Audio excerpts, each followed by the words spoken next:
Muchas gracias. Me había olvidado de encender el micrófono. Bueno, como les mencionaba, buen día con todos. El día de hoy vamos a tener la clase de física correspondiente al tema de termodinámica del segundo año de Bachillerato General Unificado, siguiendo como texto guía el libro que entrega el Ministerio de Educación. Bueno, la clase de física es un poco más de conceptos porque una vez que tenemos la fórmula y podemos identificar las variables que tenemos en la fórmula, es cuestión de reemplazar y despejar datos. Pero los conceptos físicos son los que tienen que estar entendidos con claridad. Entonces, para esta clase, les voy a pedir que por favor enciendan, bueno, en general sus cámaras, pero más que nada sus micrófonos. O cuando se les pida colaborar con las lecturas, por favor lo hagan. O igual vamos a interactuar bastante para que queden claros estos conceptos relacionados a termodinámica. Pueden interrumpirme en cualquier momento de la presentación si es que tienen alguna duda. Muy bien. Eh, entonces, para la termodinámica tenemos lo que es la teoría cinético-molecular de la materia. Entonces, vamos a empezar, por favor, con la participación de Anderson Arias. ¿Nos puede ayudar con la lectura? Ay,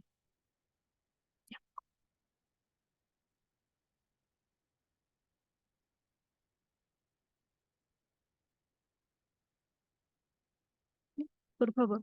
Anderson Arias, ¿nos puede ayudar con la lectura?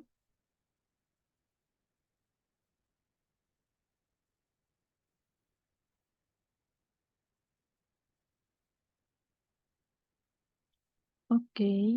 Lili Gordillo, por favor, ¿nos puede ayudar con la lectura? Sí. Muchas gracias. Teoría cinético-molecular de la materia. En consecuencia, las magnitudes termodinámicas son el resultado de los promedios de los estados y movimientos de las partículas microscópicas constituyentes de la materia. Así, las variables y transformaciones termodinámicas se pueden explicar a partir de la teoría cinético-molecular. Energía interna. La energía interna de un cuerpo o un sistema es la suma de las energías de sus partículas constituyentes. Un gas ideal es en el que sus partículas se consideran puntuales y no interaccionan entre sí. Sus partículas no tienen energía potencial y toda la energía interna del gas ideal es energía cinética. Listo. Muchísimas gracias. Entonces, justo como menciona aquí, ¿no es cierto? Si nosotros queremos ver de qué está compuesta internamente en general, los objetos, la materia, vamos a ver que tenemos pequeñas partículas que podrían estar en movimiento, ¿sí? Y este movimiento es no solo, ¿cómo decirlo? Rectilíneo, en trayectorias rectas, sino que puede ser un movimiento oscilatorio, vibratorio, pueden girar, o pueden ser moléculas, de pronto en el caso de los gases, que sí pueden chocar entre sí. Entonces, aquí justo lo menciona, ¿no? Nos dice así. Tenemos que las magnitudes termodinámicas son el resultado de los promedios de los estados, ¿sí? Y de los movimientos de las partículas microscópicas. Por ejemplo, cuando nosotros hablamos de temperatura, decimos, bueno, algo está caliente. Pero, ¿qué quiere decir? Que si es que ponemos un hierro al rojo vivo y por mala suerte llegamos a topar esto, obviamente vamos a sentir la mano caliente. Pero, ¿por qué está caliente? Algo debe haber ocurrido internamente en el sólido, en el hierro, para que se haya transferido este calor. Entonces existen las moléculas internas que tienen un movimiento y que van a chocar entre sí. Se transfiere el movimiento interno de cada partícula y esto es lo que genera el incremento de temperatura. O por lo mismo, si es que yo pongo un hierro o una placa de metal a temperaturas muy, muy bajas y otra vez le topo, voy a sentir que esto está frío, ¿sí? Pero ¿qué es esta sensación de frío? La ausencia de calor. Esta ausencia de calor viene dada por el bajo movimiento interno de las moléculas o de las partículas de las que está formado el material. Entonces, nosotros no podemos cuantificar el número de moléculas exacto que existe dentro de un sólido. eh, Podemos dar valores muy aproximados, pero en general, cuando nosotros estamos hablando de magnitudes termodinámicas, de lo que hablamos son de promedios, ¿sí? El promedio que tienen estas moléculas internas respecto a cada movimiento, promedio de vibración, promedio cinético, promedio potencial, de tal forma que nosotros podamos apreciar estos promedios de las partículas microscópicas a magnitudes macroscópicas. Luego tenemos lo que es la energía interna. Sí, muy bien. Entonces, la energía interna de un cuerpo o de un sistema es la suma de las energías de las partículas constituyentes. Entonces, claro, decimos que internamente las partículas se están moviendo. Entonces, la energía interna va a ser la suma de cada una de las energías de estas partículas. Entonces, otra vez volvemos a los promedios de estas magnitudes termodinámicas. ¿Sí? Y bueno, es más fácil para nosotros poder entender o estudiar esto cuando hablamos de gases ideales, porque en el caso de un gas ideal se tiene una idea más clara de lo que es una partícula o una molécula, porque no se ve, pero se entiende de forma más dinámica cómo es que se transfiere la temperatura a través del choque entre moléculas. ¿Ya? Pero ¿qué consideraciones se hacen para un gas ideal? Porque no es lo mismo un gas real que un gas ideal.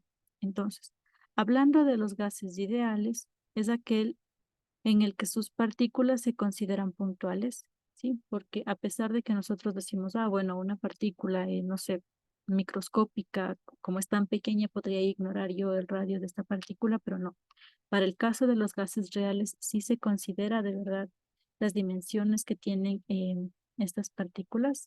Pero si es que estamos hablando de gases ideales, entonces es aquel en el que se consideran partículas puntuales, de las que no nos va a importar su diámetro o su ancho o volumen, ¿sí? Y que no interactúan entre sí. Entonces, a pesar de que nosotros aquí vemos que hay varias partículas que podrían chocar entre sí, para el caso del gas ideal decimos que no hay interacción entre sí, ¿sí? A pesar de que tengan muchas partículas, nunca van a llegar a chocar la una con la otra. Entonces ahí podemos ver nosotros una gran diferencia entre lo que es un gas real y un gas ideal, porque en el gas real nosotros sabemos que como son moléculas o partículas tan pequeñas, se van a chocar entre sí con otras partículas. Pero para el caso del gas ideal, decimos que no, no van a chocar entre sí. También sus partículas no tienen una energía potencial.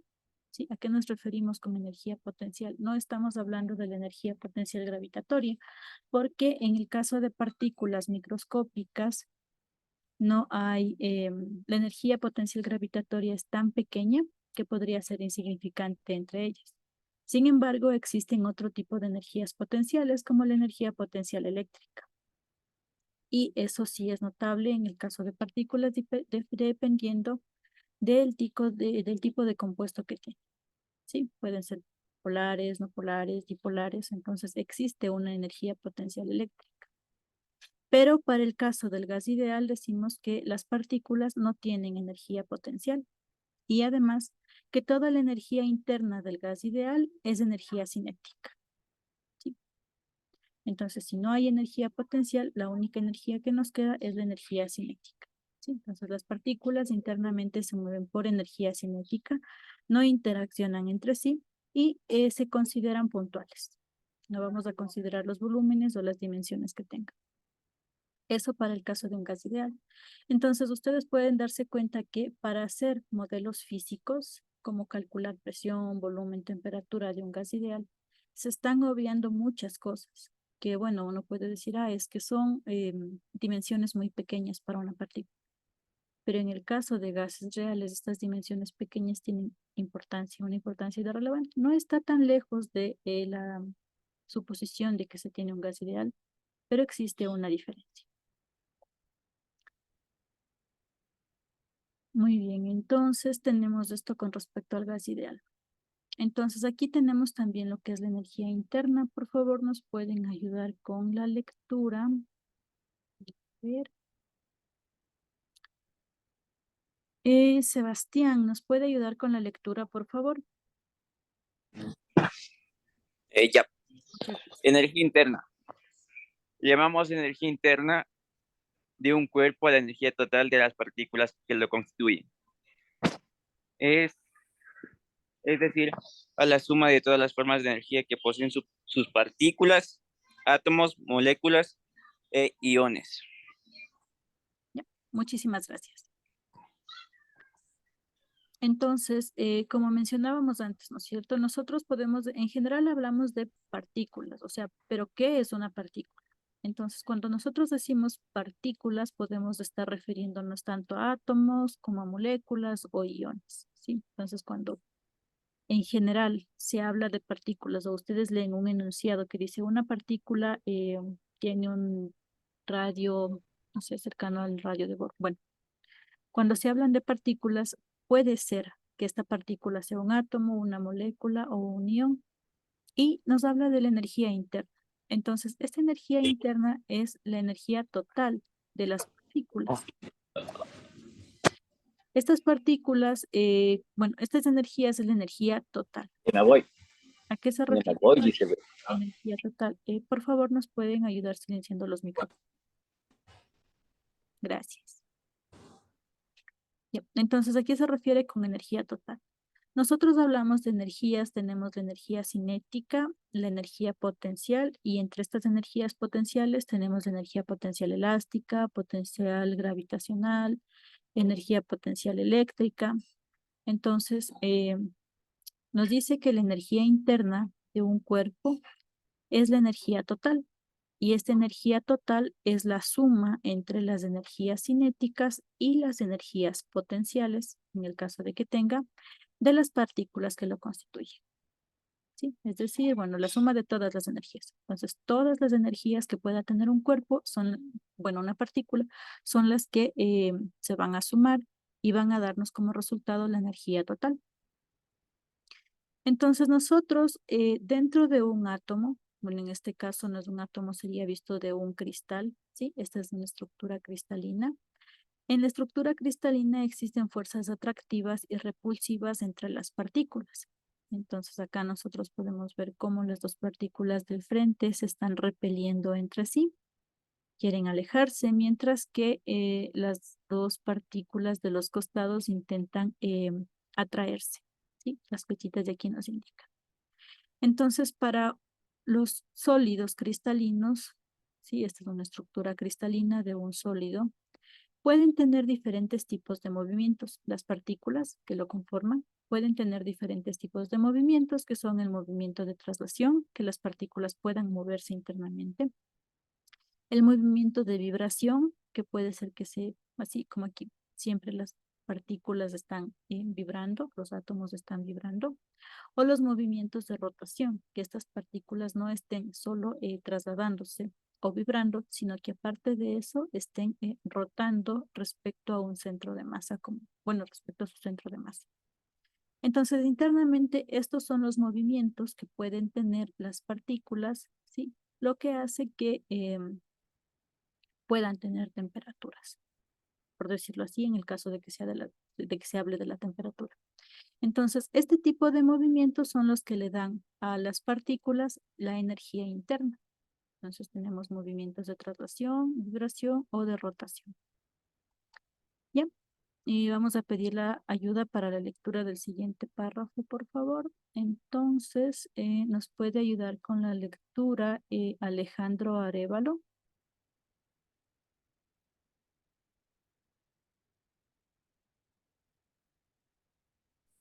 A ver, ahí.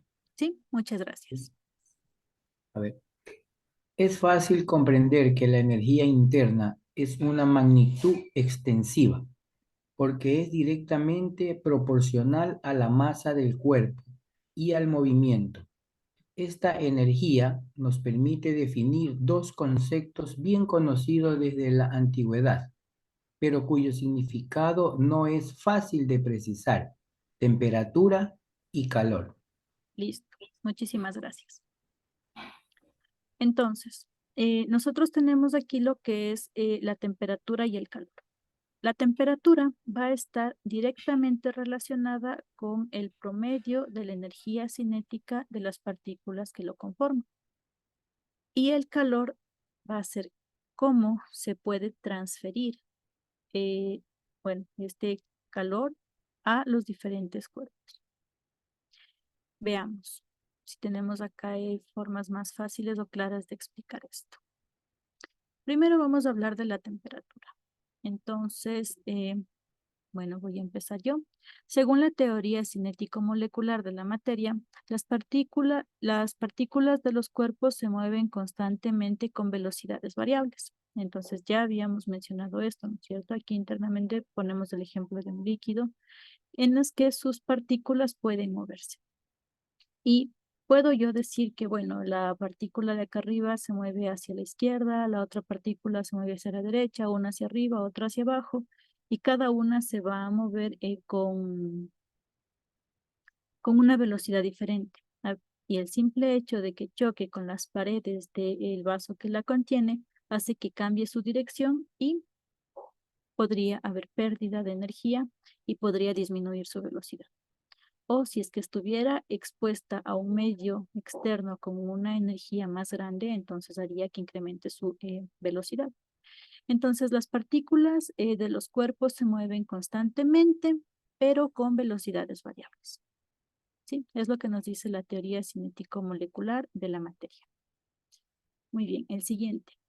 Veamos si por favor nos ayuda con la lectura Lili Gordillo.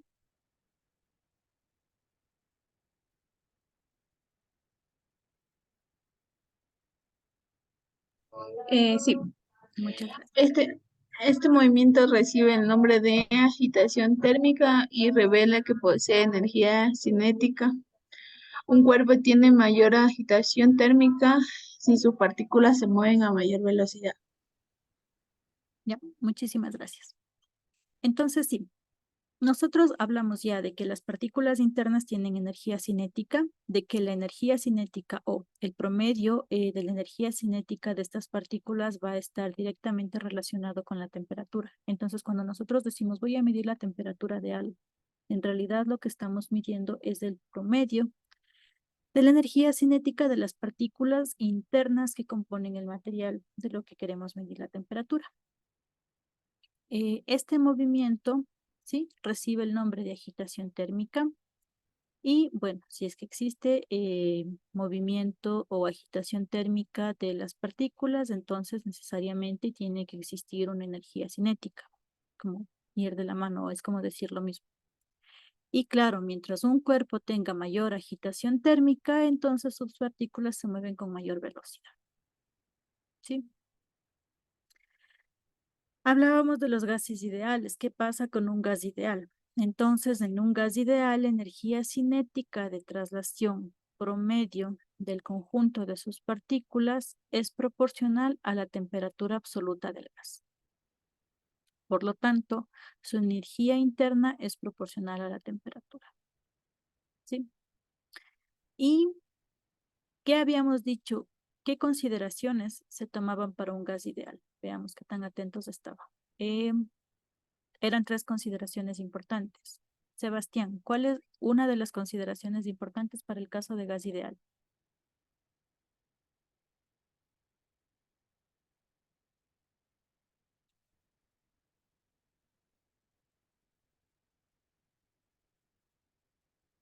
¿No? Anderson, una de las consideraciones importantes para los gases ideales. Alejandro, Lili, pueden participar tranquilamente.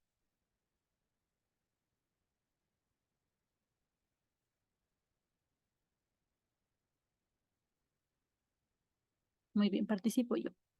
Para el gas ideal, una de las consideraciones importantes es que las partículas no interaccionan con las demás partículas. Esa era una. La otra es que no tienen energía potencial.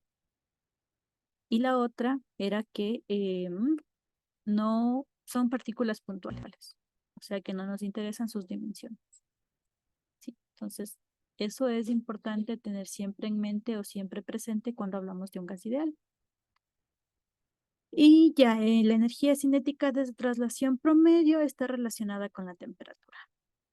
Veamos. En el caso de los gases reales, sí, que es lo que les mencionaba, claro que el gas ideal funciona muy bien, da muy buenas aproximaciones, da muy buenos resultados para, dependiendo de los ejercicios que se traten, da muy buenos resultados, pero son tres consideraciones importantes. O sea, estamos eliminando por completo la interacción de la energía potencial. Y la energía potencial existe, no necesariamente gravitatoria, pero entre partículas existen otro tipo de energías potenciales. Entonces, en el caso de los gases reales, los líquidos y los sólidos, las interacciones entre partículas contribuyen a la energía interna, ¿sí? Porque ya existe la interacción de las energías de las partículas, ¿sí? Ya no estamos diciendo, como en el caso del gas real, que son solo partículas no interactuantes. Entonces, para casos de gases reales, líquidos y sólidos, ya hay partículas interactuantes. Entonces, la interacción de las partículas contribuye a la energía interna por la presencia de la energía potencial. En ellos, la energía interna ya no depende solo de la temperatura, ¿sí? Porque la temperatura dependía solo del movimiento cinético, pero ahora ya tenemos la presencia de la energía potencial. Sin embargo, en todos los sistemas, la temperatura es un índice de la distribución energética de las partículas. ¿Sí? Y esto es importante porque la temperatura no se mide solo en gases, es algo que medimos en sólidos, en líquidos. Entonces, para cualquiera de estas formas de la materia, la temperatura es un índice de la distribución energética de las partículas. Y finalmente se puede considerar que la temperatura es indicativa del grado de vibración o agitación térmica de las partículas. ¿Ya? Tal vez hasta aquí. ¿Tienen alguna pregunta?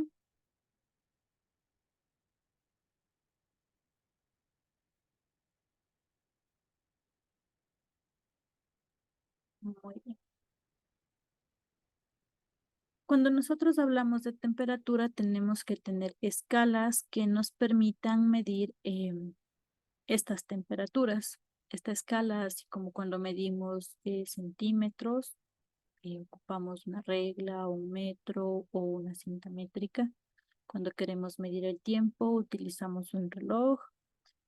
Entonces, cuando nosotros queremos medir la temperatura, ocupamos un termómetro. Todos, si no hemos ocupado, al menos hemos visto, tenemos una idea de cómo funciona un termómetro, ¿verdad? Pero probablemente lo que nosotros tendríamos que saber diferenciar es cómo pasar de una escala de temperatura a otra. Nosotros en Ecuador estamos acostumbrados a utilizar los grados Celsius como medida de temperatura. En los países del norte, podríamos decir Estados Unidos, están acostumbrados a utilizar los grados Fahrenheit como medida de temperatura. Mientras que dentro de la física, en general, en el sistema internacional, se ocupan los grados Kelvin. Bueno, no son grados, son solo Kelvin. Se ocupa, se ocupa la referencia de grados Kelvin. Entonces, en el sistema internacional, nosotros tenemos que para distancias nosotros ocupamos metros, para tiempo ocupamos segundos y para temperatura vamos a ocupar kelvins. En este caso, como estamos hablando de un sistema internacional y en el sistema internacional ocupamos Kelvin, es en la escala de grados Kelvin en donde se define el cero absoluto. 0 grados Kelvin es el valor más bajo de temperatura que hay, 0 grados Kelvin, y no se ha podido llegar a esa temperatura. O sea, ni siquiera el espacio exterior tiene una temperatura de 0 absoluto. No existe el 0 absoluto o el 0 Kelvin medido o registrado. Pero bueno, eso es otra cosa. Entonces, nosotros tenemos temperaturas, escalas de temperatura que son en grados Celsius, en grados Kelvin y en grados Fahrenheit, ¿sí? Y nos permite pasar hay diferentes ecuaciones, aquí están mostradas, que nos permiten pasar de una escala a otra.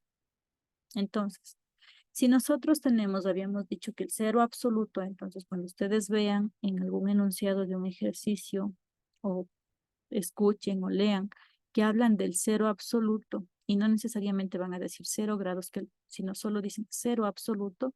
Cuando se habla del cero absoluto están hablando de grados Kelvin. ¿Bien? Entonces, se asigna el valor de 0 grados centígrados. Miren, aparte de eso, ¿por qué nosotros ocupamos grados Celsius? Ocupamos grados Celsius porque estamos referentes al agua. Entonces, con referencia a los diferentes estados que puede presentar el agua, es en donde se ocupa la escala de grados Celsius. Nosotros decimos que a 0 Celsius, ¿sí? Es el punto de fusión normal del agua. Entonces, la diferencia entre líquido y sólido. A 0 grados centígrados. Pero a 0 grados centígrados, en la escala Kelvin, estamos alrededor de 273 grados Kelvin. Y para la escala en Fahrenheit estamos en 32 grados Fahrenheit. ¿Sí? Entonces el 0 en grados centígrados son 273 grados Kelvin o son 32 grados centígrados. El 0 absoluto en grados centígrados vendría a ser menos 273 grados centígrados, son 0 Kelvin, y en Fahrenheit, bueno, tendríamos que calcular. Y decimos que el punto de ebullición normal del agua, todos conocemos, todos sabemos, es de 100 grados centígrados. Entonces, ¿a qué temperatura hierve el agua? El agua hierve a 100 grados centígrados. Si es que estuviésemos mirando en escala Kelvin, esto serían 273 kelvins, y en grados Fahrenheit es alrededor de 212 grados Fahrenheit. ¿Cómo se hacen estas transformaciones? Para calcular la temperatura en grados Kelvin, ¿sí? Si es que nosotros tenemos la temperatura en grados centígrados, sumamos 273 y de esta forma vamos a obtener la temperatura en grados Kelvin. ¿Sí? Entonces, bueno, primero empezamos con la lectura acá. Entonces, otra vez vamos a pedir la ayuda, por favor, de la lectura. Sebastián, por favor, ¿nos puede ayudar con la lectura? Sí, dicen. Asigna el valor de 0 grados centígrados Celsius al punto de fusión normal del agua y 100 grados Celsius al punto de ebullición normal del agua. El intervalo entre las dos temperaturas se divide en 100 partes iguales, llamadas grados Celsius. Estas divisiones son iguales que las de la escala Kelvin. Yep. Sí, listo. Muchísimas gracias. Entonces, bueno, como habíamos mencionado, sí, la escala Celsius está relacionada con el punto de ebullición o de fusión del agua. Está dividida en 100 partes iguales y ya esta parte respecto a los grados Celsius. Ahora vamos a leer, por favor, la escala Kelvin. ¿Nos puede ayudar con la escala Kelvin? Alejandro Arévalo, por favor. Sí. Muchas gracias. Asigna el valor 0K, 0 Kelvin, a la temperatura llamada cero absoluto. El punto de fusión normal del agua corresponde a 273.15 K y el de ebullición normal a 373.15 K. Las divisiones de esta escala, llamada Kelvin, son iguales que las de la escala Celsius. El Kelvin es la unidad utilizada en el sistema internacional. Sí, usualmente tomamos la temperatura 273 K como la correspondiente a 0 grados centígrados, redondeando el valor de 273.15 K, equivalencia entre la temperatura absoluta T y la de Celsius. T, C. De sub C. Listo, T, muchísimas gracias. Entonces, sí, nosotros podemos pasar directamente de la escala Kelvin o de la temperatura absoluta que se representa con la letra T mayúscula mediante la escala en Celsius que se representa con la letra T sub C. T de temperatura y C de Celsius. Entonces, cuando nosotros tenemos la temperatura en Celsius, sumamos 273 grados y así obtenemos la temperatura absoluta que se mide en kelvins. Los kelvins se denotan solo con la letra K. Entonces, cuando digan aquí 0, bueno, en los ejercicios encuentran 0K, están hablando de 0 kelvins. O igual acá, ¿no es cierto? 373,15 K son 300,7315 kelvin. Entonces, Kelvin se denota con la letra K y acá tenemos esta ecuación que nos permite pasar de Celsius a kelvins. Y finalmente la escala en Fahrenheit. Por favor, Lili, ¿nos puede ayudar con la lectura? Ok. Asigna el valor de 32 grados Fahrenheit al punto de fusión normal del agua y 212 grados Fahrenheit al punto de ebullición normal del agua. El intervalo entre ambas temperaturas se divide en 180 partes iguales llamadas grados Fahrenheit. Esta es la escala usada comúnmente en Estados Unidos, Gran Bretaña y otros países de su influencia. Equivalencia entre la temperatura Fahrenheit, T sub Fahrenheit, y la temperatura Celsius, T sub. Ya, muchísimas gracias. Entonces acá en cambio nosotros tenemos igual una ecuación que nos permite calcular la temperatura entre las diferentes escalas.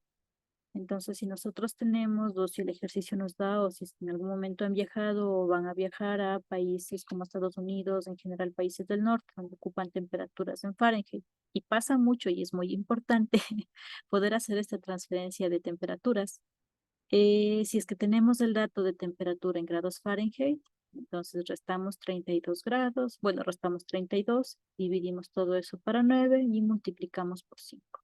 Y de esta forma tenemos la temperatura en grados centígrados. Parece no importante, pero en realidad sí es importante, justo como les menciono, porque hay personas que viajan a otros países y las escalas de medidas son diferentes en cada país. Por ejemplo, la temperatura, uno va al termostato en países en los que sí hay estaciones notorias y marcadas, donde hay que tener un termostato o un calefactor para que encienda, para mantener el calor de la habitación. Y si el que es el termostato me dice simplemente una escala en Fahrenheit, ¿cómo voy a poder saber yo qué temperatura es adecuada o ideal para mí si no sé hacer esta transformación de unidades?